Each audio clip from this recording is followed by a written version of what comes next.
कार्तिक मास में दीपावली के दूसरे दिन गोवर्धन का पर्व मनाया जाता है। इस दिन गिरिराज जी यानी गोवर्धन व भगवान कृष्ण के पूजन का विधान है। इस दिन को अन्नकूट पूजा भी कहा जाता है, क्योंकि इस दिन अन्नकूट का भोग लगाने की परंपरा है। इस दिन घर के आंगन में गाय के गोबर से गोवर्धन पर्वत और पशुधन की आकृति बनाई जाती है व विधि विधान के साथ पूजन किया जाता है। गोवर्धन पूजा की कथा द्वापर युग से जुड़ी हुई है, जब भगवान कृष्ण ने देवराज इंद्र का अहंकार दूर करने के लिए लीला रची थी। एक दिन भगवान कृष्ण ने देखा कि पूरे ब्रज में तरह तरह के मिष्ठान तथा पकवान बनाए जा रहे हैं। पूछने पर ज्ञात हुआ कि यह सब वक्रासुर संहारक मेघ देवता देवराज इंद्र की पूजा के लिए तैयार हो रहा है। इंद्र की प्रसन्नता से ही वर्षा होगी, गायों को चारा मिलेगा तथा जीविकोपार्जन की समस्या हल होगी। यह सुनकर भगवान कृष्ण ने इंद्र की निंदा करते हुए कहा कि उस देवता की पूजा करनी चाहिए जो प्रत्यक्ष आकर पूजन सामग्री स्वीकार करे। गोपों ने यह वचन सुनकर कहा कि कोटि कोटि देवताओं के राजा, किस तरह से आपको निंदा नहीं करनी चाहिए।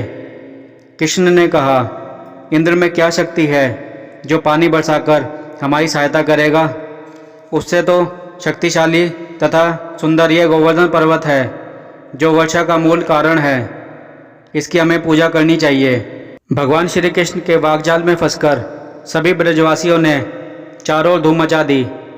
तत्पश्चात नंद जी ने सभी ब्रजवासियों सहित एक सभा में श्री कृष्ण से पूछा कि इंद्र की पूजा से तो दुर्भिक्ष उत्पीड़न समाप्त होगा, चौमासे के सुंदर दिन आएंगे, मगर गोवर्धन की पूजा से क्या लाभ होगा। उत्तर में श्री कृष्ण ने गोवर्धन की भूरी भूरी प्रशंसा की तथा उसे गोप गोपियों की आजीविका का एकमात्र सहारा सिद्ध किया। भगवान की बात सुनकर समस्त ब्रजमंडल बहुत प्रभावित हुआ तथा अपने अपने घरों से लाकर मधुर मिष्ठान पकवानों सहित पर्वत तराई में कृष्ण द्वारा बताई विधि से गोवर्धन की पूजा की। भगवान की कृपा से ब्रजवासियों द्वारा अर्पित समस्त पूजन सामग्री को गिरिराज जी ने स्वीकार करते हुए खूब आशीर्वाद दिया। सभी जन अपना पूजन सफल समझकर प्रसन्न हो रहे थे। तभी नारद इंद्र महोत्सव देखने की इच्छा से ब्रज में आ गए। पूछने पर ब्रजवासियों ने बताया कि कृष्ण की आज्ञा से इस वर्ष इंद्र महोत्सव समाप्त कर दिया गया है। उनके स्थान पर गोवर्धन की पूजा की जा रही है। यह सुनते ही नारद उल्टे पांव इंद्रलोक गए तथा खिन्न मुख मुद्रा में बोले, देवराज, तुम महलों में सुख की नींद की खुमारी ले रहे हो, उधर ब्रजमंडल में तुम्हारी पूजा समाप्त करके गोवर्धन की पूजा हो रही है। इसमें इंद्र ने अपनी मानहानि समझकर मेघों को आज्ञा दी कि वह गोकुल में जाकर प्रलयंकारी मूसलाधार वर्षा से पूरा गांव तहस नहस कर दें। पर्वताकार प्रलयंकारी बादल ब्रज की ओर उमड़ पड़े। अचानक वर्षा देखकर ब्रज घबरा गया। सभी ब्रजवासी श्री कृष्ण की शरण में जाकर बोले, भगवान, इंद्र हमारी इस नगरी को डुबाना चाहता है, अब क्या किया जाए। तब श्री कृष्ण ने सांत्वना देते हुए कहा, तुम लोग गौओं सहित गोवर्धन की शरण में चलो, वही तुम्हारी रक्षा करेगा। इस तरह से समस्त ब्रजवासी गोवर्धन की तराई में पहुंच गए।